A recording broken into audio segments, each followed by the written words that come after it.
बिस्मिल्लाहिर्रहमानिर्रहीम। Dear student, मैं आपको ये गेस्ट पेपर या इम्पोर्टेंट क्वेश्चन आपको बता रहा हूँ। आप इन पे फोकस कीजिएगा और आपने कॉन्सेप्ट इनके गेट करने हैं। तो इंशाल्लाह आपको अगर कॉन्सेप्ट होंगे तो आप पेपर में भी अच्छे मार्क्स लेंगे इंशाल्लाह।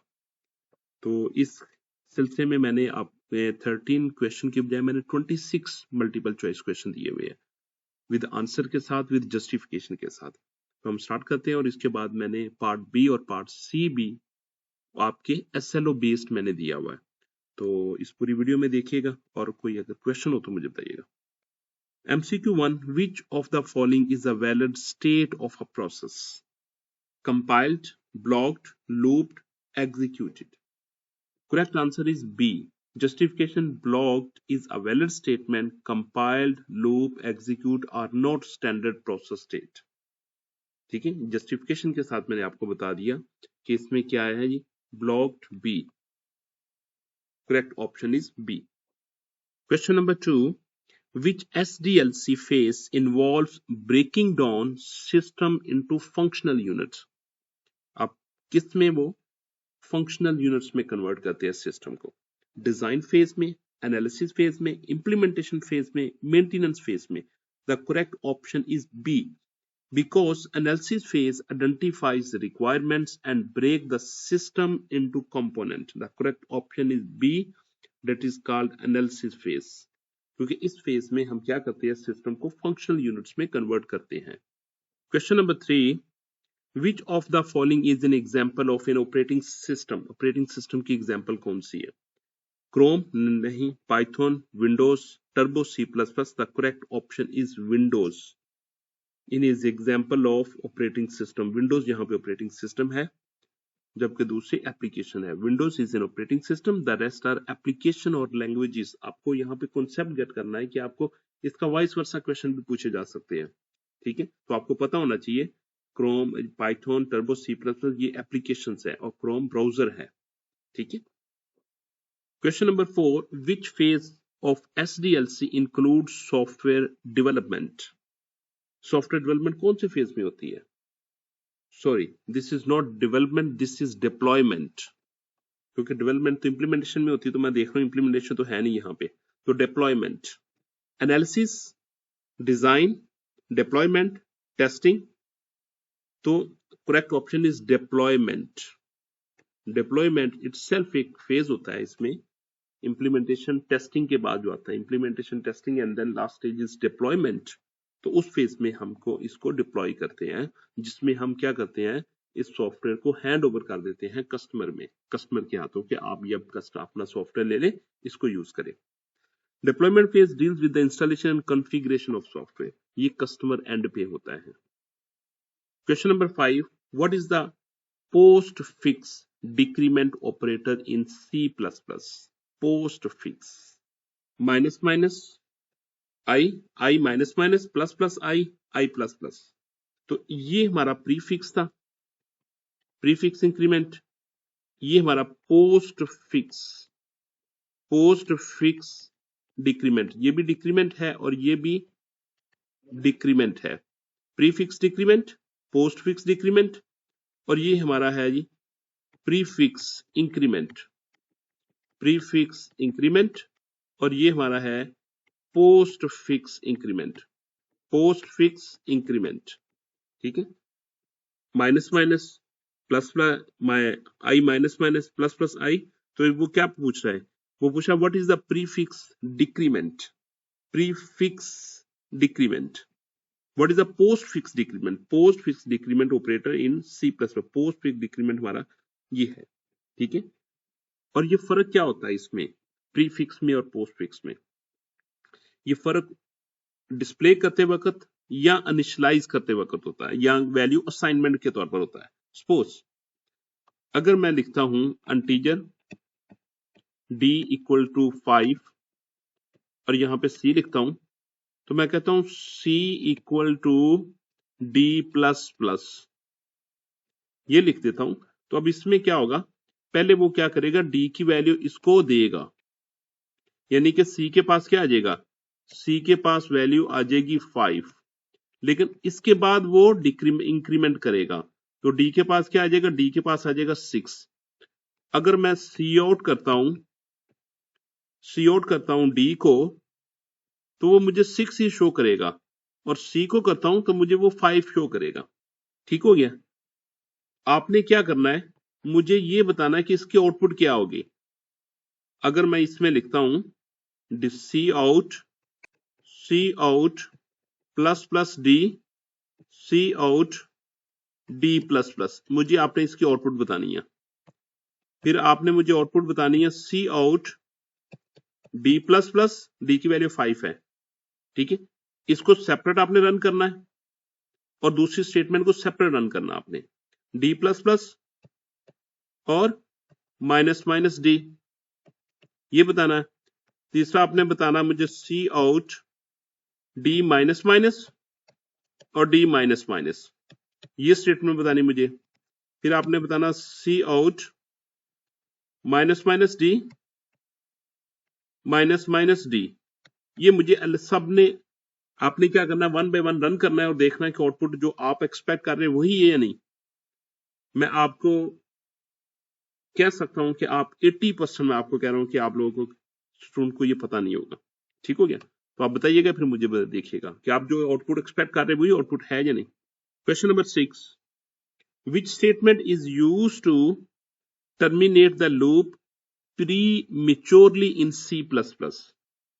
Break, continue, stop, exit. Break. The correct option is break. क्योंकि आपका लूप जितने टाइम इससे रन होना होगा उतने टाइम रन नहीं होगा बिकॉज ऑफ ब्रेक, क्योंकि ब्रेक हम उसमें यूज कर लेंगे तो वो स्टॉप कर देगा। The break statement exit from the loop immediately. ठीक हो गया। नेक्स्ट मूव करते हैं।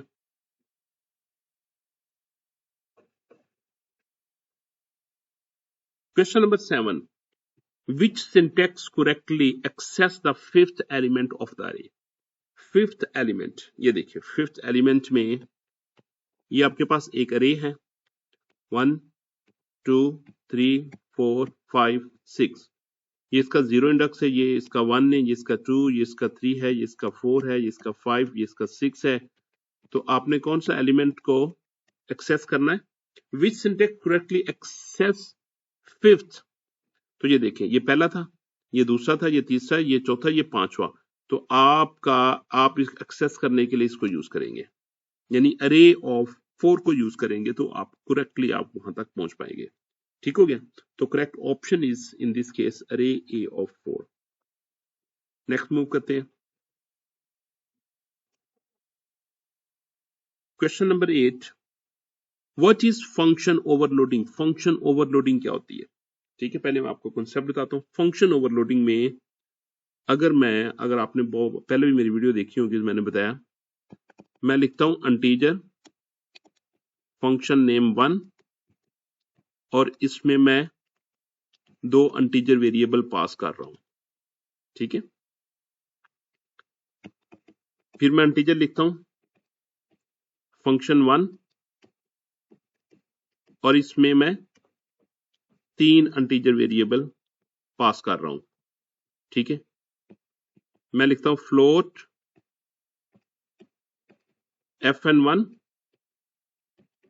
इंटीजर कॉमा फ्लोट मैंने पास कर दिया। अब देखिए, याद रखिए फंक्शन का नाम सेम होगा, फंक्शन का नाम सेम होगा, सिर्फ फर्क क्या होगा उसमें, आर्गुमेंट, ये आप जो आर्गुमेंट पास कर रहे हैं, ठीक है, जो पैरामीटर जो रिसीव करने के लिए, ठीक है, ये डिफरेंट होंगे, या इनकी डेटा टाइप्स डिफरेंट होगी या इनके नंबर ऑफ पैरामीटर्स डिफरेंट होंगे, 2 होंगे या 3 होंगे, लाइक दिस। नंबर देखिए, multiple function with same name and signature, कह रहे multiple function with the same name and signature. तो ये तो नहीं होता, अगर सारे सेम होंगे तो वो सेम तो लेगा नहीं, कुछ थोड़ा सा डिफरेंस तो होना चाहिए। Function calling each other recursively, function एक दूसरे को रिकर्सिवली कॉल करे, नो, ये फंक्शन ओवरलोडिंग नहीं होती जो ये स्टेटमेंट कह रहा है। C, function with the same name but different parameters, ये करेक्ट हुआ, नाम उनका सेम था, पैरामीटर डिफरेंट है, तो correct option is C. Using function from other libraries, no. Function overloading के लिए this option is the correct option. ठीक है, नेक्स्ट मूव करते हैं। Which operator is used to access the value at a pointer address? कौन सा operator use करते हैं address value? And asterisk number sign at the rate of. The correct option is asterisk. इसमें देखिए, जैसे मैं लिखा हुआ इंटीजर a इक्वल टू 10 और इंटीजर एस्ट्रिक पॉइंटर p लिखा, मैंने डिक्लेयर किया, और मैं ये कह रहा हूं कि p equal to and of a। तो अब अगर मुझे इसकी वैल्यू शो करनी है a की, तो मुझे एस्ट्रिक p लिखना पड़ेगा यहाँ पे। ठीक है, तो इस केस में मुझे क्या यूज करना पड़ा? एस्ट्रिक यूज करना पड़ा। ठीक है, पॉइंटर के लिए। तो करेक्ट ऑप्शन इज बी, क्योंकि मुझे अगर पॉइंटर एड्रेस की वैल्यू को शो करना है तो you must use asterisk. Next move करते हैं। Next statement, which one declares a pointer to integer in C plus plus?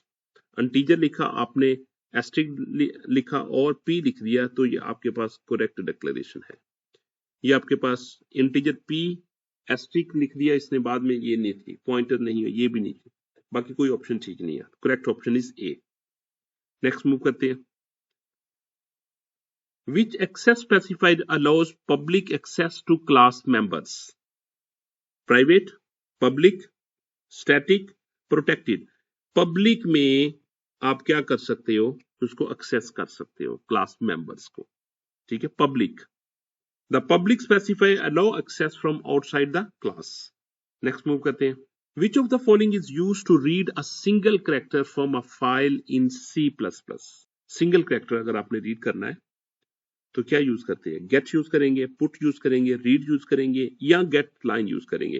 The correct option is single line के लिए हम गेट यूज करेंगे, रीड करना हो और सिंगल कैरेक्टर हमने वहां पे रखवाना हो, लिखना हो, तो पुट यूज करेंगे। ठीक हो गया, correct option is a. Which of the following headers is required for file stream operation? File stream operation, file के ऑपरेशन की बात कर रहा है, ना कि स्क्रीन के ऑपरेशन की बात कर रहा है। आयो stream, F stream, iomanip, कोनिडोटेच। The correct option is F stream, क्योंकि एफ स्ट्रीम में आप क्या कर सकते हो? फाइल को रीड कर सकते हो और फाइल को राइट कर सकते हो। ठीक है, एफ स्ट्रीम में। आयो स्ट्रीम में स्क्रीन में रीड कर सकते हो और स्क्रीन को राइट कर सकते हो, आयो स्ट्रीम में होता है वो। Question number 14, which of the following best describe a constructor in C++? Constructor क्या होता है? कंस्ट्रक्टर मेथड का नेम होता है क्लास के अंदर, लेकिन जो क्लास का नाम हो वही मेथड का नाम होना चाहिए, तो फिर कंस्ट्रक्टर बनता है। ये एक कंडीशन होती है। देखिए, A, a function with the return type integer. No, a function with the same name as the class name. That is the correct option B. C, a function that cannot have parameters. A private functions mean correct option is B. Which one of the following is used to exit the program in C++? Program से exit की बात कर रहा है, loop की body से exit की बात नहीं कर रहा वो। Return 0, break, exit 0, and the correct option is exit। ठीक है, ये जो exit 0 होता है, ये exit from the program होता है, exit from the program। जो कि break जो होता है, break होता है exit from the loop, ये लूप से एग्जिट करने के लिए यूज करती है, तो आपने कंफ्यूज नहीं होना।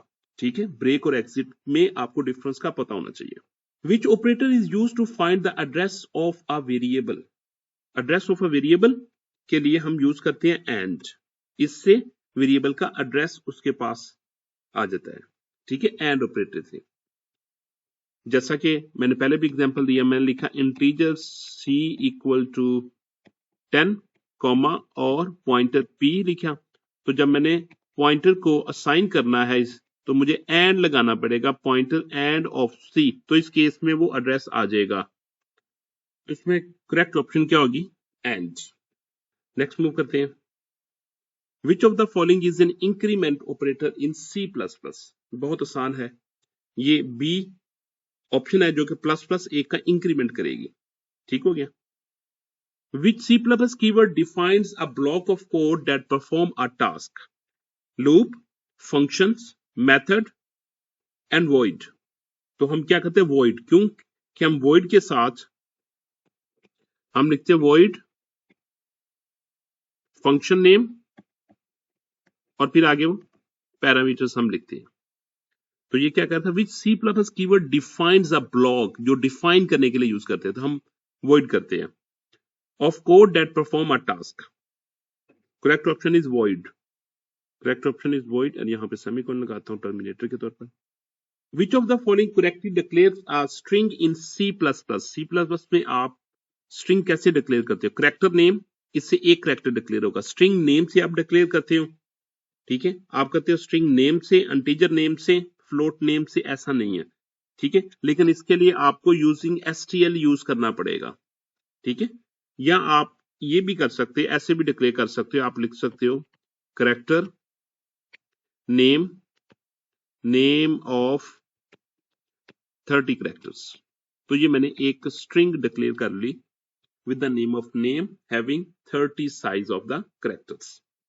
What is the default access specifier of a class member in a C++? अब पब्लिक होता है, प्राइवेट होता है, प्रोटेक्टेड होता है, स्टैटिक होता है? प्राइवेट होता है। करेक्ट इज प्राइवेट, क्योंकि जैसे मैंने एक क्लास डिक्लेयर करता हूं, मैं कहता हूं क्लास ABC, क्लास मैंने ABC डिक्लेयर की, यहां से मैंने, और यह मैं कहता हूं इंटीजर A फ्लोट B, ये क्लास को मैंने एंड कर दिया। तो अब अगर मेन में मैं इंटीजर को एक्सेस करूंगा तो वो मैं एक्सेस नहीं कर पाऊंगा, ठीक है। तो ये कुछ मैंने यहाँ पे एक्सेस स्पेसिफाई नहीं लिखा, तो बाय डिफॉल्ट ये क्या किसको शो कर रही होती है, ये शो कर रही होती है प्राइवेट, ये प्राइवेट है, ठीक है, क्योंकि मैंने डिफॉल्ट नहीं लिखा इसका। या मुझे प्राइवेट लिखूंगा तब भी प्राइवेट है, नहीं लिखूंगा तो तब भी प्राइवेट है। पब्लिक लिखने से फिर ये पब्लिक बन जाएंगे। Question number 21. Which operator allows you to reuse function names in different context? किस कॉन्टेक्स्ट में हम फंक्शन का नेम रीयूज कर सकते हैं? ओवरलोडिंग में, ओवरराइडिंग में, इनहेरिटेंस में, रिकर्जन में? तो ओवरलोडिंग में, क्योंकि ओवरलोडिंग में क्या होता है, सेम नेम होता है लेकिन डिफरेंट पैरामीटर होते हैं। जस्टिफिकेशन क्या? Overloading allows multiple functions with the same name but different signatures, लेकिन उनके मेथड ऑफ सिग्नेचर्स डिफरेंट होते हैं। आपने मुझे बताना है इंटीजर ABC, इंटीजर और integer, float ABC, integer, integer, क्या ये फंक्शन ओवरलोडिंग है या नहीं, ये आपने मुझे बताना है कमेंट में। What is the purpose of break statement? Ends the entire program, skips one iteration of the loop, ends the entire program, क्या ये प्रोग्राम पूरे को एंड करता है? मैंने पीछे भी आपको बताया। skip one iteration of the loop, क्या एक आइट्रेशन को स्किप करता है? नो। टर्मिनेट लूप और स्विच, ये exact option is this, terminate loop और स्विच, ये स्विच और लूप को टर्मिनेट कर देता है। सपोज जैसे मेरे पास लिखा हुआ है इंटीजर a इक्वल टू 5, तो मैं लूप एग्जीक्यूट करता हूं, मैं कहता हूं फॉर, चले मैं इंटीजर x इधर भी लिख देता हूं, x इक्वल टू 1 से चले x less than equal to 10 तक मूव करे, x पे प्लस प्लस करे, और ये क्या काम करे, ये सी आउट करे x को और एंड लाइन के साथ, और फिर इसके बाद चेक करे अगर x की value greater than equal to 5 हो तो ये ब्रेक करे, ठीक है। तो अब ये इसकी आउटपुट क्या आएगी, इसकी आउटपुट आएगी 1, फिर आएगी 2, फिर आएगी 3, फिर आएगी 4, और 5 के केस में भी वो लिखेगा, क्योंकि पहले वो डिस्प्ले करेगा, बाद में वो चेक कर रहा है। 5 greater than equal to 5, yes, तो ब्रेक करेगा, तो इसकी आउटपुट ये आएगी। हालांकि मैंने लूप को एग्जीक्यूट 10 तक करवाने को कहा है, 1 से लेके 10 तक, लेकिन वो ब्रेक की वजह से वो इसको एंड कर देगा। नेक्स्ट मूव करते हैं।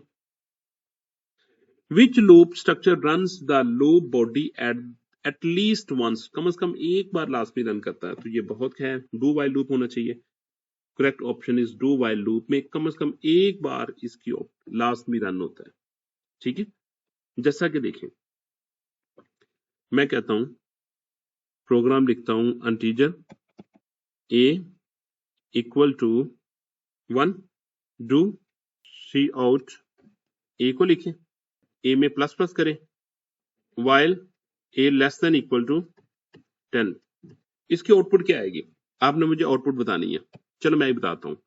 1 से लेके 10 तक वो लिखेगा 1 2 3 4 5 6 7 8 9 और 10 लिखेगा। ठीक हो गया। अगर मैं इसको यहां पे 100 लिख दूं तो वो क्या करेगा? वो लूप में एंटर होगा, यहां पे वो शो करेगा 100 और यहां पे एक का इंक्रीमेंट करेगा 101, बाद में पता चलेगा 101 is less than equal to 10, तो ये कंडीशन क्या हो जाएगी? फॉल्स हो जाएगी, तो वो आगे मूव नहीं करेगा। तो इसमें देखिए कम से कम एक बार तो लूप इसमें एंटर हुआ ना। Which header file provides definition of input output stream classes? Conio, fstream, iostream? Correct option is iostream. क्यों iostream मैंने यूज किया? क्योंकि मैंने stream classes यूज की। stream classes definition for input और stream classes for screen। ठीक है, अगर मैंने स्क्रीन पे आउटपुट शो करनी हो तो मुझे iostream यूज करनी पड़ेगी। अगर मुझे फाइल के साथ रीड और राइट करना हो तो मुझे fstream यूज करना पड़ेगा। ठीक है, iostream provides input output classes C in और सी आउट। अगर आप सी इन और सी आउट यूज करना चाहते हैं प्रोग्राम में तो you must have to write iostream। अगर आप नहीं यूज करना चाहते सी इन सी आउट तो आप iostream ना लिखे, प्रोग्राम आपका चलेगा। आप प्रिंट एफ भी कर सकते हैं जैसे सी में होता है। ठीक है, उसके लिए आपको iostream लिखना लाजमी नहीं है, तो फिर प्रिंट एफ के लिए फिर आपको stdio लिखना पड़ेगा। ठीक है, तो हर हेडर फाइल का एक स्पेसिफिक पर्पस होता है। Question number 25, what does the following statement do? Integer asterisk ptr, declare an integer variable, declare a pointer to integer। yes, correct option is declare a pointer जो कि integer को point out करेगा। assign memory to an integer, no। initialize pointer to null, no। the correct option is B। which one of the following is the correct way to assign a value to the first element of the array? First element को तो ये क्योंकि आपका index 0 ना चाहिए तो ये 0 को इंडेक्स वैल्यू हो रही है, असाइन हो रही है। ठीक है, अरे ऑफ 1 0 लिख दिया, नो। अरे ऑफ 10 नो। अरे ऑफ 1 इक्वल टू 10, तो करेक्ट ऑप्शन इज दिस। वो आपको कंफ्यूज करने के लिए वो ये भी दे सकता है अरे ऑफ 0 इक्वल टू 10, आपको कंफ्यूज करने के लिए। ठीक है, तो आपने ये ब्रैकेट नहीं यूज करनी है, आपने ये स्क्वायर ब्रैकेट ही यूज करनी है। ठीक हो गया। Next, I think this is the last. Next we will start part B. अब पार्ट बी में आपने इसको प्रिपेयर करना है और अगर इसमें कोई प्रॉब्लम हो तो आप मुझे कमेंट में लिख सकते हैं। क्या करना? Describe 3 major function performed by memory management system. Memory management के 3 मेजर फंक्शन क्या होते हैं वो परफॉर्म लिखने हैं, तो आपको आने चाहिए, पता होना चाहिए। Differentiate between a thread and process with at least 2 points. Thread और प्रोसेस का डिफरेंस मैंने मॉडल पेपर में दिया हुआ है, आप उसमें देख सकते हो। ठीक है, नेक्स्ट क्वेश्चन है इसका question number 2, write 3 rules for declaring valid variable name C plus के 3 वेरिएबल्स के आपने रूल्स लिखने हैं जो कि वैलिड वेरिएबल के लिए। जैसे कि आपने क्या करना है कि first letter of the variable name must be alphabetically होना चाहिए फर्स्ट लेटर। ठीक है, फर्स्ट लेटर अल्फाबेटिकली होना चाहिए। और दूसरा रूल ये है कि underscore can be use as a first character. Underscore can be use as a first character. Third rule होना चाहिए इसमें कि आप special symbols are not allowed to use a variable name. Special symbol नहीं use कर सकते, underscore आप use कर सकते हैं। फिर इसके बाद आप रूल ये भी लिख सकते हो कि keywords are not allowed, reserve words are not allowed to use as a variable name. तो ये 3-4 रूल्स मैंने आपको बता दिए, तो आप लिखें।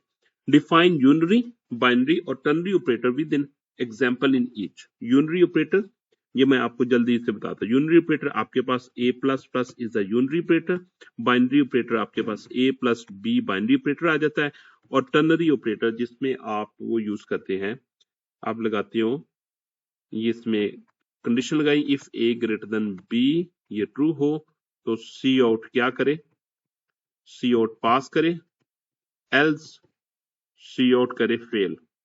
तो ये इसमें टर्नरी ऑपरेटर की एग्जांपल मैंने दे दी, ठीक है। तो आपने डिटेल के साथ लिखनी, जस्ट यहाँ पे मैं क्विक ओवरव्यू देता जा रहा हूँ, ठीक है। आपने प्रॉपर मेन के साथ वेरिएबल डिक्लेयर करके ये सारी चीजें लिखनी है, क्योंकि ड्यू टू टाइम शॉर्टेज की वजह से मैं आपको, वीडियो लॉन्ग हो रही है तो इसलिए मैं आपको जस्ट हिंट बता रहा हूँ।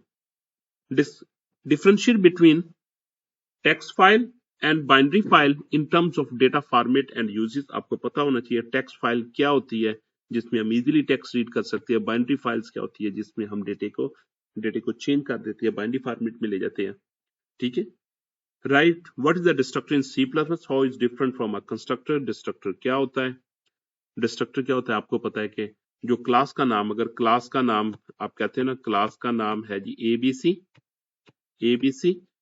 ठीक है, ये क्लास का नाम, तो एबीसी रख देंगे, एबीसी रखेंगे तो ये हमारे पास कंस्ट्रक्टर बन जाएगा, हमारे पास कंस्ट्रक्टर बन जाएगा। एबीसी लिख के मैं टिल्डा साइन लगा दूंगा उससे पहले, तो ये हमारे पास डिस्ट्रक्टर बन जाएगा। और डिस्ट्रक्टर कंस्ट्रक्टर कब एग्जीक्यूट होता है, एग्जीक्यूशन होता है ऑन ऑब्जेक्ट क्रिएशन, जब आप ऑब्जेक्ट क्रिएट करते हैं ये उसी वक्त एग्जीक्यूट हो जाता है। और ये कब चलता है, ये destruction of the object, destroy of the object, destroy of object, जब आप ऑब्जेक्ट को डिस्ट्रॉय करते हो उस वक्त ये एग्जीक्यूट होता है, ठीक है। आपने तफसील आपने लिखना है, एक्सप्लेनेशन करना है, और टाइम हो आपके पास तो आप इसकी एग्जांपल भी दे सकते हो छोटी सी, ठीक है। आपने क्लास एबीसी लिखनी है, क्लास बनानी है और उसके अंदर ये लिख देनी है, ठीक है। मैंने जस्ट आपको हिंट दे रहा हूँ। राइट ऑन द 3 की responsibilities of a system analyst की 3 रिस्पॉन्सिबिलिटीज ये मॉडल पेपर में मैंने बताई हुई है, तो आपने बुक से भी देख सकते हो। 3 रिस्पॉन्सिबिलिटी लिखनी है। State any 3 objective of the system development life cycle. 3 इसके डेवलपमेंट होते हैं, जो कि आपका क्या होता है, टाइम, कॉस्ट, टाइम होता है, कॉस्ट होती है और रिक्वायरमेंट होती है। ये 3 ऑब्जेक्टिव होते हैं सिस्टम लाइफ साइकिल के। नेक्स्ट मूव करते हैं हम। What type casting, what is right syntax, one of the type casting क्या होती है, जैसे आप फ्लोट से स्ट्रिंग, फ्लोट से इंटीजर में जाते हैं या इंटीजर से फ्लोट में जाते हैं, तो right on the syntax and one example. तो आप इसकी वन एग्जांपल भी दे सकते हैं टाइप कास्टिंग की, आप कोई भी लिख देते हैं और उसको आप टाइप कास्ट कर लेते हो, ठीक है। जैसे आप इंटीजर में, इंटीजर को फ्लोट में और फ्लोट को इंटीजर में कर लेते हैं, ठीक है। इसकी एग्जांपल मैंने दी हुई है, आप वहां से देख लीजिएगा। Explain the procedure of arithmetic relational and logical operator in C. Not procedure, this is precedence. आपने प्रेसिडेंस बतानी है, इनकी हिरार्की किसकी होती है, अरिथमेटिक रिलेशनल ऑपरेटर की एंड लॉजिकल ऑपरेटर की इन सी प्लस प्लस। यानी कि आपको मैं हिंट देता हूं, आपके पास प्लस है, माइनस है, मल्टीप्लीकेशन है, डिवीजन है, ठीक है, और आपके पास रिमाइंडर है। तो इसमें से देखना है कि अगर एक एक्सप्रेशन में यूज किए जाए तो सबसे पहले किसको हम एवेल्युएट करेंगे, बेडमैस रूल यहाँ पे यूज करेंगे, ठीक है। रिलेशनल ऑपरेटर लेस देन होता है, लेस देन इक्वल टू होता है, ग्रेटर देन होता है, ग्रेटर देन इक्वल टू होता है, नॉट इक्वल सी प्लस हम ऐसे लिखते हैं, नॉट इक्वल, और इक्वल टू होता है, ठीक है। ये चीज होगी। इसके बाद एंड लॉजिकल ऑपरेटर में एंड ऑपरेटर आ जाता है। एंड ऑपरेटर जिसको हम एंड के साथ लिखते हैं, डबल एंड के साथ, इसमें और आ जाता है जिसको हम पाइप साइन के साथ लिखते हैं, और इसका नॉट आ जाता है, ये नॉट लगाते हैं, ठीक है। तो आपने इन सब की हिरार्की बतानी है, ठीक है, किसकी हिरार्की ज्यादा होती है। What is the purpose and syntax of break statement. Break statement का मैंने पीछे भी आपको बताया हुआ, तो आप वो यूज कर लीजिए इसमें। Syntax of exit function and explain when it is used. तो एग्जिट आपने जब प्रोग्राम को टर्मिनेट करना हो तो उस वक्त यूज करते हैं। What is the purpose of using comments in C plus, mention types. आपको पता है 2 तरह के होते हैं, ये सिंगल लाइन कमेंट्स होते हैं और मल्टी लाइन कमेंट होते हैं, ठीक है। आपने ये प्रॉपर आपने मेन के साथ भी आप शो कर सकते हो। Differentiate between a constant and variable with suitable example. Constant और इसकी एग्जांपल देनी जब, तो आप क्या करते हैं, आप लिखते हो const integer pi equal to 3 मैंने लिख दिया, ठीक है। आप ये भी लिख सकते हो const float pi equal to 3.1478। ठीक है, इसको आप रहने दीजिए, क्योंकि अगर आपने फ्लोट लिखना है तो आपको फ्लोट के साथ वेरिएबल डिक्लेयर करना है। पाई इक्वल टू 3.1, ये कांस्टेंट है, इसकी वैल्यू चेंज नहीं होगी। अगर आप करते हो ना पाई प्लस प्लस, तो वो आपको एरर देगा, वो क्योंकि कांस्टेंट में आप इंक्रीमेंट नहीं कर सकते।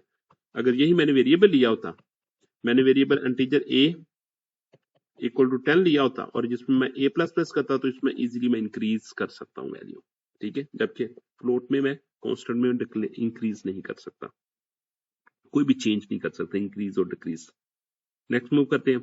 Right C plus code to do while loop to print numbers from 1 to 5। ये आपको कोड आना चाहिए और आई होप आता होगा। C plus using do while loop print number from 1 to 5, 1 से लेके 5 तक आपने नंबर प्रिंट करने हैं।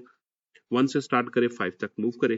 ठीक है, define an integer size of 5 array of size 5 size assign value and assign value write code to display its element. आपने क्या करना है, आपने इंटीजर अरे लेनी है 5 साइज की एंड असाइन द वैल्यू। आपने वैल्यू असाइन कर देनी है 10 5 2 3 9 लाइक दैट, और फिर आपने डिस्प्ले कर देना है। आपको पता है मैं जस्ट आपको हिंट दे रहा हूं, कंप्लीट प्रोग्राम नहीं लिख रहा। Rewrite the following expression using if else statement. आपको पता है कि आपने इफ एल्स स्टेटमेंट के साथ लिखना है, इसको आप एक्सप्रेशन के तौर पर लिखे, ये आपके इफ में आ जाएगा, ये आपके एल्स में आ जाएगा। Convert the following while loop statement, तो आपने इसको वाइल लूप स्टेटमेंट के थ्रू आपने इसको कन्वर्ट करना है। ठीक हो गया, तो आई होप कि आप इसको इजीली कर सकोगे। 10, एक्सप्लेन द डिफरेंस बिटवीन अरे साइज एंड अरे इंडेक्स। अरे साइज में और अरे इंडेक्स में क्या डिफरेंस होता है। अरे साइज अगर मैं कहता हूं कि अरे साइज सपोज 10 है, अरे साइज सपोज 10 है और अरे इंडेक्स 0 से लेके 9 तक यूज होगा। What is string in C plus, how its different from a character array.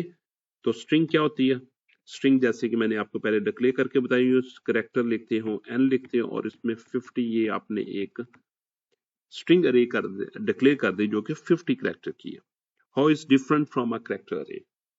Differentiate between local variable, global variable और स्टैटिक वेरिएबल में डिफरेंस क्या होता है। स्कोप एंड लाइफ टाइम के लिहाज से ये भी मैंने मॉडल पेपर में लिखा बताया हुआ एक्सप्लेन के साथ, आप वहां से आप देख लीजिएगा। What is the difference between actual and formal parameter. Actual parameter और फॉर्मल पैरामीटर में क्या डिफरेंस होता है, ये भी मैंने डिटेल के साथ लिखा हुआ उसमें, तो आप उसमें देख लीजिएगा। जस्ट एक मैं क्विक रिव्यू आपको दे देता हूँ। सपोज आपने मेन में integer a equal to 5 b equal to 10 और फंक्शन 1 आप कॉल करते हो a b के साथ, के साथ। ठीक है, तो ये आपके हो गए एक्चुअल पैरामीटर। और इधर आपने फंक्शन डिफाइन किया हुआ है, आप कहते हैं वॉइड, फंक्शन का नेम fn1 है और यहाँ पे वो x y रिसीव कर रहा है और यहाँ पे वो सी आउट कर रहा है x को और फिर y को, और ये क्लोजिंग हो गया। तो ये आपके फॉर्मल पैरामीटर होंगे, ये आपके फॉर्मल पैरामीटर होंगे। ठीक है, x और y ये आपके एक्चुअल पैरामीटर, ये आपके एक्चुअल पैरामीटर होंगे और ये आपके फॉर्मल पैरामीटर होंगे। जो रिसीव करते हैं वो फॉर्मल पैरामीटर होते हैं, जो वैल्यू को सेंड करते हैं कॉल करते वक्त वो आपके एक्चुअल पैरामीटर होते हैं। नेक्स्ट मूव करते हैं हम। Write C plus program segment that uses for loop to traverse and print 1D array. बहुत आसान है, आप इसको कीजिएगा और I hope you can do it. अगर नहीं आएगा तो आप मेरे चैनल पे जाए, जहां पे अरे पे मैंने बहुत काम किया हुआ है। How do you access and write value at the second row third column of 2D array. किसका सेकंड रो होनी चाहिए और थर्ड कॉलम होना चाहिए। ठीक है, सेकंड रो का मतलब ये है, ये देखिए, एक ये रो नंबर 0 आ जाएगी, ये रो नंबर, ये यानी कि ये फर्स्ट रो, ये सेकंड रो और ये सपोज ये रो, ये 0 0 1 2 0 1 2 3। तो वो क्या कह रहा है, कह रहा है सेकंड रो, ये मेरी फर्स्ट रो थी, ये मेरी सेकंड रो थी।